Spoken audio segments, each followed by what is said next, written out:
You want to know the one thing that makes an avoidant actually apologize for hurting you, the same person who acted like your pain was too much or just disappeared when you needed them most. It's not begging, it's not writing long paragraphs, it's not proving how loyal you are. It's something far quieter and far more powerful, a shift that happens inside you, not in them. Because when you do this one thing, their usual distance stops feeling safe, their excuses stop working, and for the first time, they are forced to feel the weight of what they did. Before I show you exactly what to do and why it works on avoidance almost every time, stay with me, because this might be the moment you finally stop chasing closure and start becoming the one who chooses what happens next. When you have been hurt by an avoidant, it's natural to obsess over one thing: the apology. You replay the conversations, the silences, the moment they pulled away, trying to find the sentence, the message, the perfect approach that will finally make them admit what they did and say they're sorry. But here is the paradox that no one tells you. The more you chase that apology, the further it moves away from you. The more you try to pull them toward accountability, the more their defenses harden. It's not because you're asking for too much. It's because you are trying to get from them what only you can give yourself first: the sense that your pain matters and that you are not powerless. An avoidant's nervous system is wired around distance. When they feel pressure, intensity, need, or emotional pursuit, their learned response is to withdraw. They retreat into work, distractions, or emotional numbness. So when you make the apology your goal, your energy naturally becomes chasing, convincing, or proving. You want them to see your worth, to see the damage they caused, but underneath that is a deeper message. You have the power to decide whether my pain is valid or not. It's this invisible power you hand over that keeps you trapped and actually makes them feel safer staying emotionally distant. Self-possession is the opposite of this dynamic. It is when you shift from trying to be chosen to choosing yourself, from trying to be understood to deeply understanding your own emotional truth. Instead of staring at their silence, you begin to turn inward and ask, what did I ignore in myself to stay here? Where did I abandon my own signals, my own needs, just to keep this connection alive?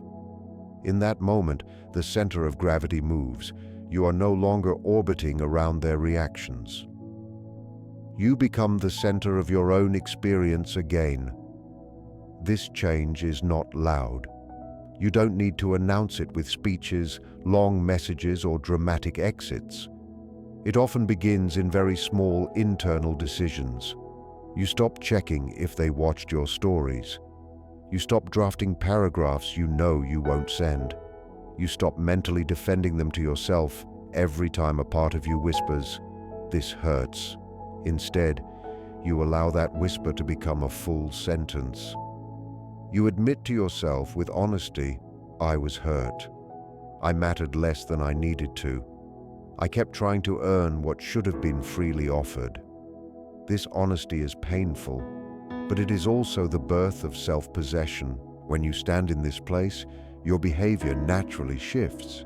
You may still care about them, you may still love them, but you stop negotiating your dignity. You stop explaining why disappearing for days, mocking your feelings, or dismissing your needs is not that big of a deal. You no longer rush to fix the tension every time there is distance. You let them feel the space their actions created without rushing in to fill it with your apologies, your overfunctioning, your emotional labor. To an avoidant, this shift is unsettling in a way they rarely admit. They were used to your emotional availability as a constant background, like air. A message would always be answered, a conflict always approached, a distance always bridged. Your anxiety kept the connection alive, even when their detachment sabotaged it.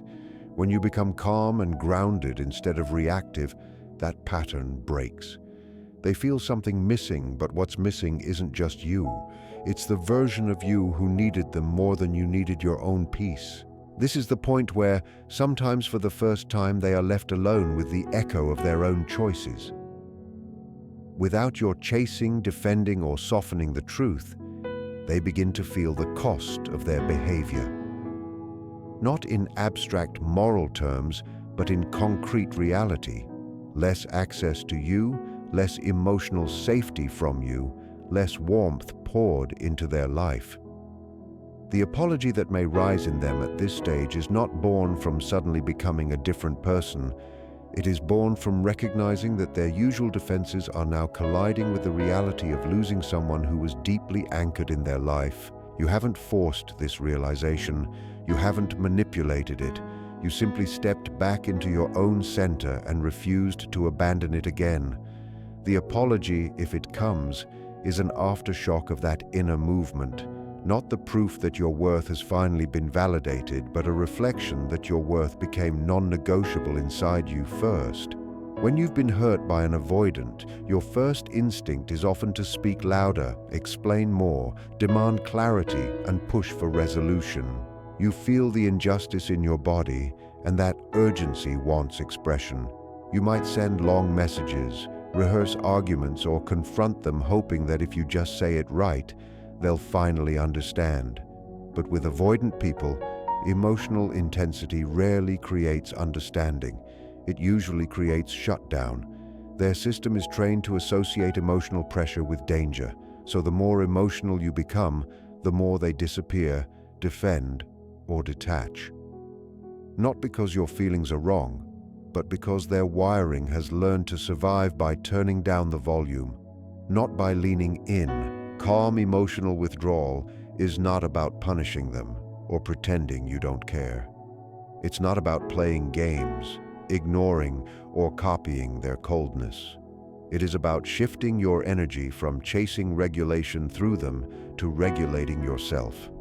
Instead of pouring all your emotional fire into long confrontations, you begin to hold that fire inside and let it light up your own clarity. You start asking, what happens if I stop explaining myself to someone who doesn't want to listen? What happens if I stop trying to save this connection at the cost of my self-respect?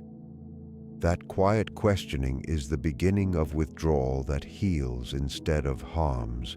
Avoidants are used to a specific pattern. They pull back, and the other person leans in. They grow distant, and the other person starts analyzing, over-communicating, pleading for reassurance. This gives the avoidant a strange sense of control and safety. They can stay in the role of the one who decides when to come close and when to disappear. Every emotional outburst, every desperate message, unintentionally confirms to them that they still have power, even if they feel guilty or overwhelmed. The drama becomes a loop that reassures their defenses. They don't have to face themselves because they are busy managing your reactions.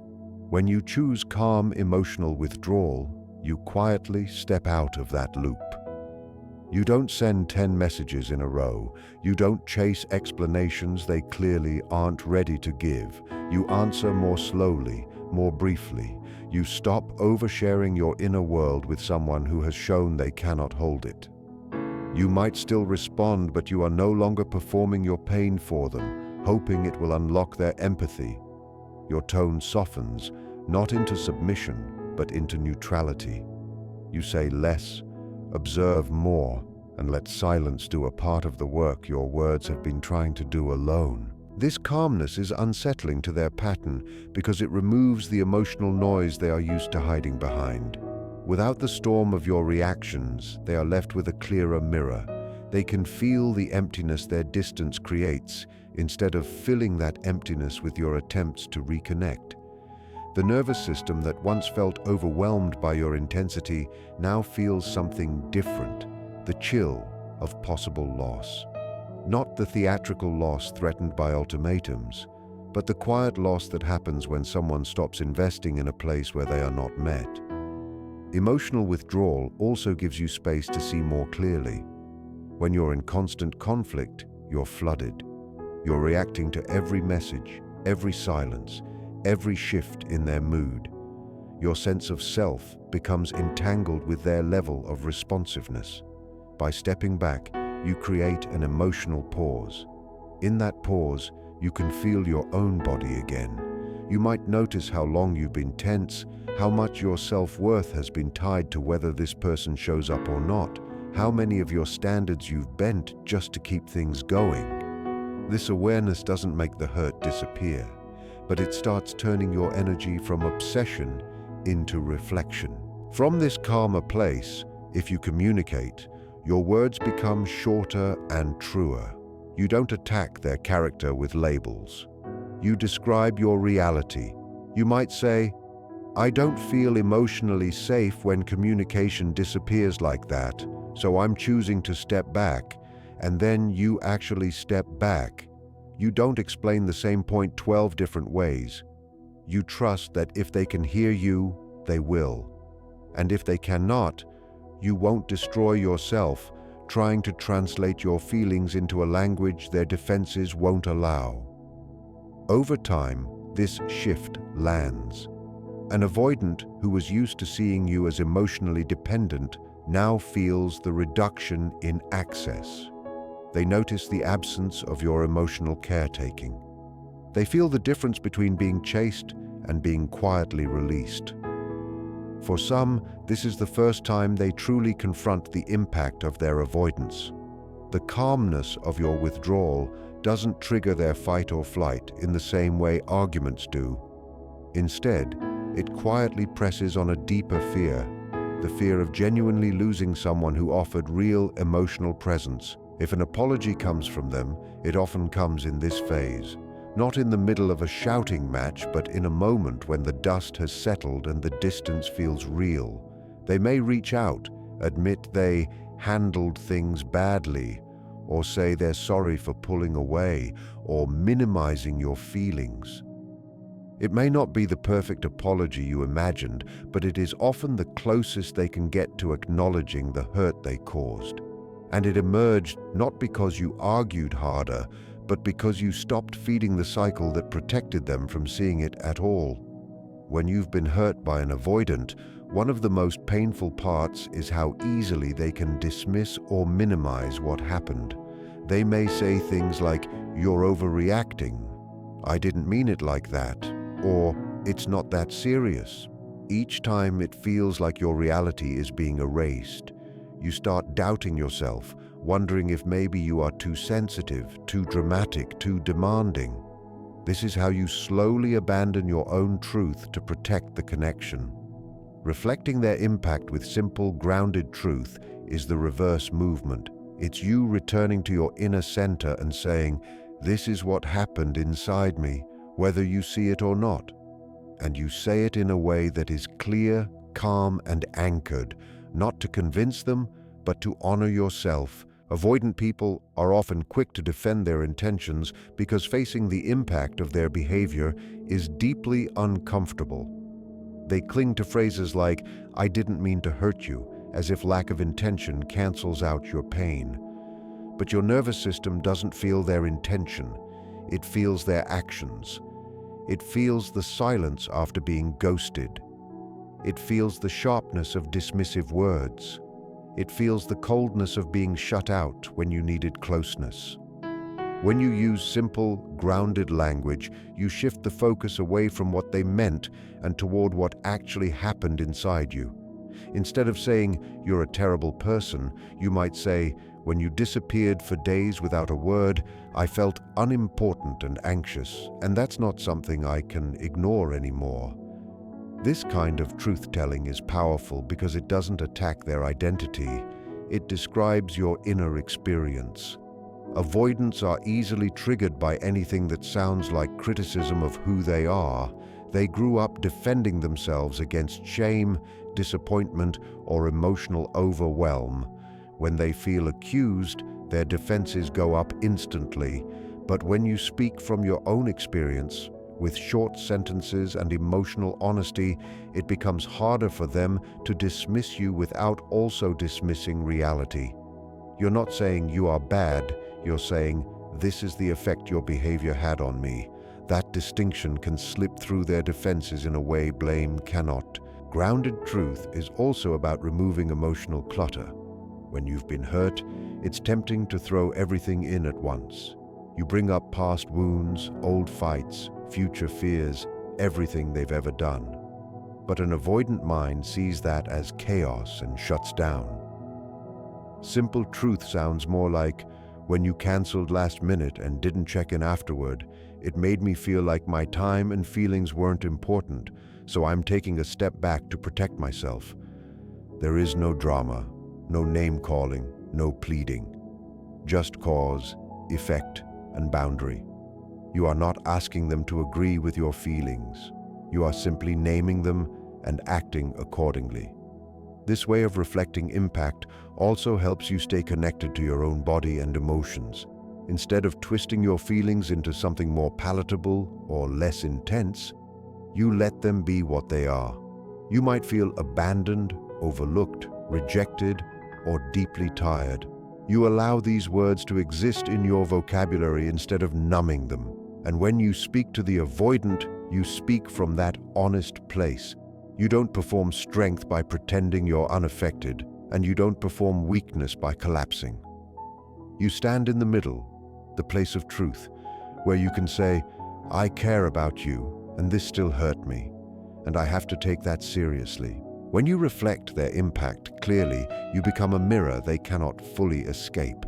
Even if in the moment they brush it off, joke about it, or change the subject, your words lodge somewhere in their psyche. They may not show it, but avoidant people often replay those grounded statements later when they are alone. It made me feel disposable. I didn't feel safe opening up again after that. I stopped reaching out because I felt like a burden. These phrases crack the protective story they tell themselves about being harmless, about their distance not really affecting anyone. For the first time, they are forced to confront the gap between how they see themselves and how their actions land on another human being. This is often where the seeds of an apology are planted. Not in the middle of a heated argument, but in the quiet after your truth has been spoken. They may text you later saying, I'm sorry I hurt you, or I didn't realize it affected you that much, or I handled that badly. The apology might not be perfect or deep, but it is a movement toward acknowledging impact rather than hiding behind intention. And while part of you might still long for a bigger, more complete repair, it is important to remember that their apology is not what made your feelings valid. Your feelings were already valid when you chose to speak them with clarity and dignity. The real power of reflecting their impact with simple truth is that it returns you to yourself. Whether they apologize or not, you know you did not abandon your reality to keep the peace. You didn't scream, you didn't beg, you didn't shrink. You stood in your experience and put it into words.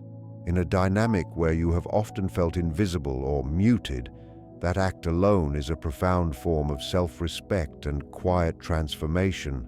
When you've been hurt by an avoidant, something in you wants to force a turning point. You want them to finally see what they're doing, to realize that they can't just walk in and out of your heart without consequence. So you reach for the strongest tools you know: ultimatums, emotional threats, dramatic exits. If you do this again, I'm gone. If you really cared, you wouldn't act this way. You hope fear will wake them up. But with avoidant people, fear usually makes them retreat deeper into themselves, not reach toward you.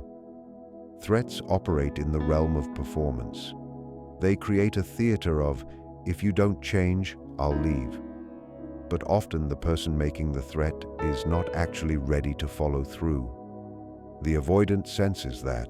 They may appear shaken in the moment, but on a deeper level, they learn that your boundaries are flexible, that your words are not rooted in reality. The relationship becomes a cycle of crisis and reset, conflict and reconciliation, with nothing truly transforming underneath. You feel more and more unheard, and they feel more and more pressured, yet nothing in the structure of the connection actually changes. Quiet consequences are different. They don't start with big speeches. They start with an inward decision, a line you draw inside yourself that says, "From here on, my actions will match my pain." Instead of threatening to leave, you begin to ask, what access to me is no longer healthy for this person to have if they keep behaving this way? You stop imagining change in the abstract and begin adjusting what you concretely offer. Your time, your emotional labor, your availability, your willingness to tolerate certain patterns, all of that begins to shift, not as revenge, but as self-protection. Avoidant people are extremely sensitive to pressure, but often numb to words. They have heard promises, accusations, tears, and emotional appeals before. They know how to shut down, intellectualize, or wait until the storm passes.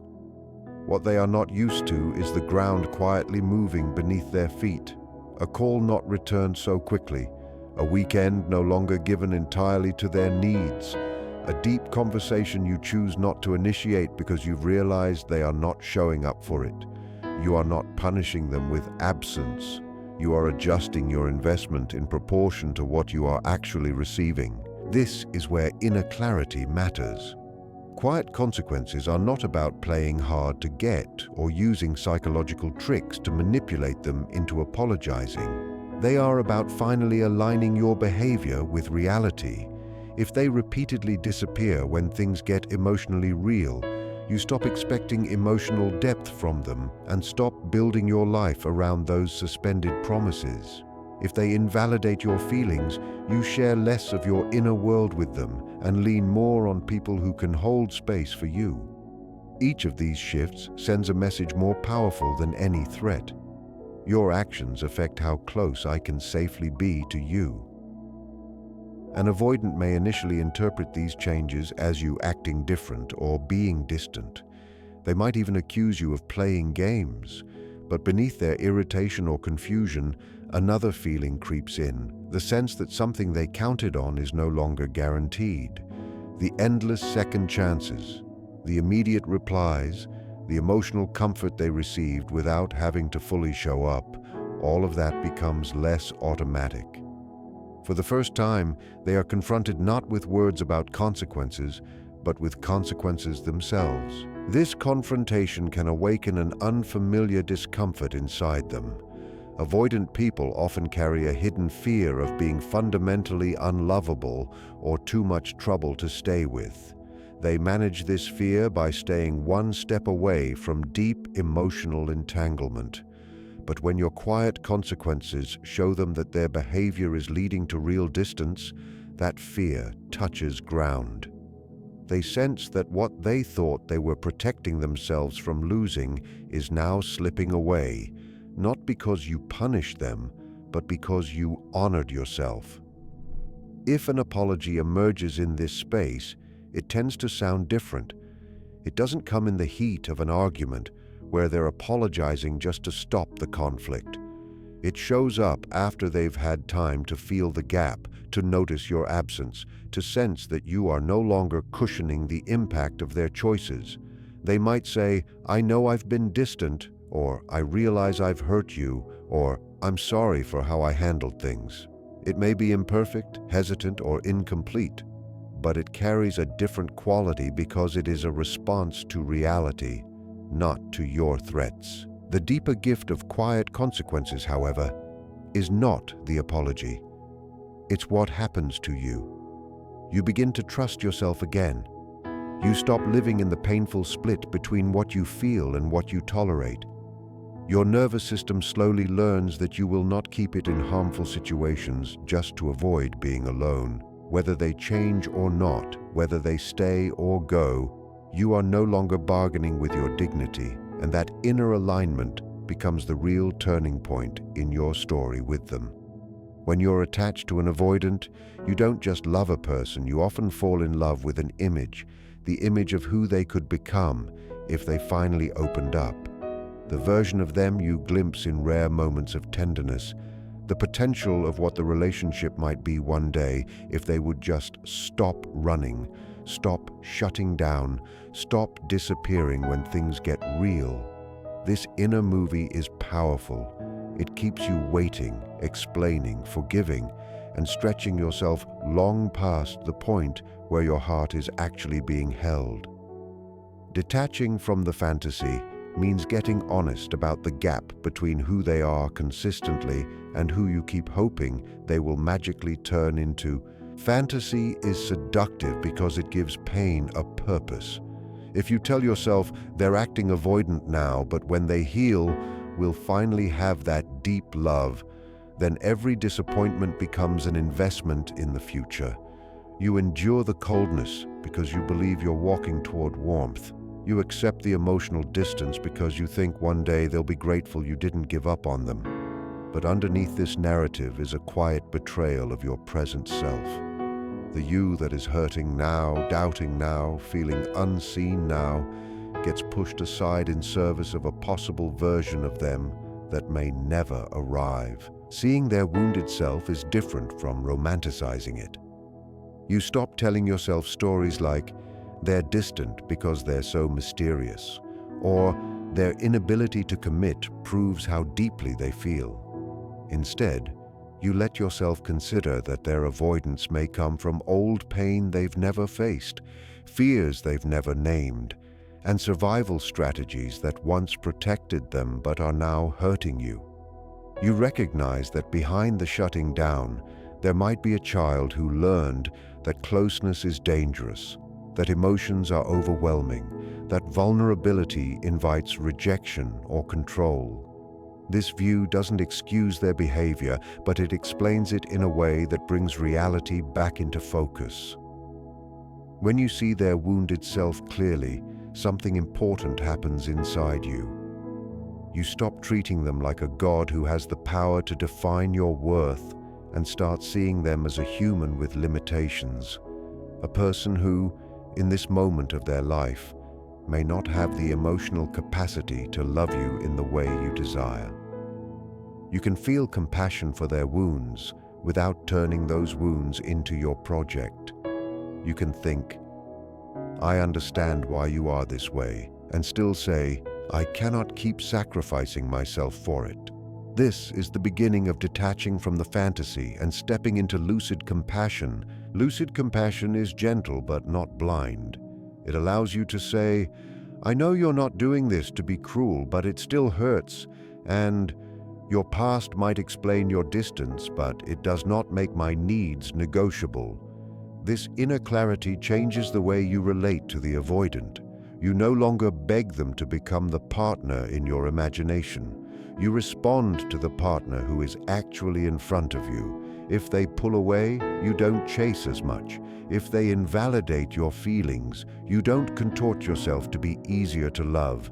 You begin to calibrate your level of openness to the level of emotional safety they are truly offering, not the safety you hope will one day appear. This shift in your gaze is often more destabilizing to them than any speech you could ever give. They were used to being the center of a story where your love would endlessly try to rescue them, heal them, or prove that not everyone leaves. Your idealization was part of their comfort. It allowed them to enjoy the benefits of your loyalty without fully confronting the cost of their own avoidance. When you stop seeing them as a savior or as your only chance at profound connection and start seeing them as someone wounded who may or may not grow, a quiet mirror appears in front of them. They can feel that you see them more accurately now, and that accuracy often awakens their latent shame. Shame for avoidant people is heavily defended against. They don't like feeling like the bad one, the cold one, the one who can't show up, so they deny, minimize, intellectualize, or blame circumstances. But when you're no longer worshiping them or begging for crumbs, their usual escapes feel weaker. Your presence becomes more neutral, less desperate. You can care and still keep your distance. You can answer and still maintain your boundaries. This neutrality challenges the story they tell themselves about always being wanted, always being forgiven, always being chased even when they withdraw. In that space, an apology sometimes emerges, not because you cornered them, but because they can finally feel the weight of how their wounds spill over onto someone who is no longer cushioning the impact with fantasy. They may admit, in their own limited language, that they've hurt you, that they've been selfish, that they weren't fair. It might not be as deep or detailed as you deserve, but it carries a different energy than the half-hearted sorry offered just to calm a fight. It comes from a small crack in their self-protection where they momentarily see themselves through your clearer eyes. The most important part, though, is not that they learn to say, "I'm sorry." It's that you learn to say to yourself, "I see you. I see how much you loved. I see how long you hoped. And I see that you deserve a love that doesn't require you to live inside a fantasy just to survive the reality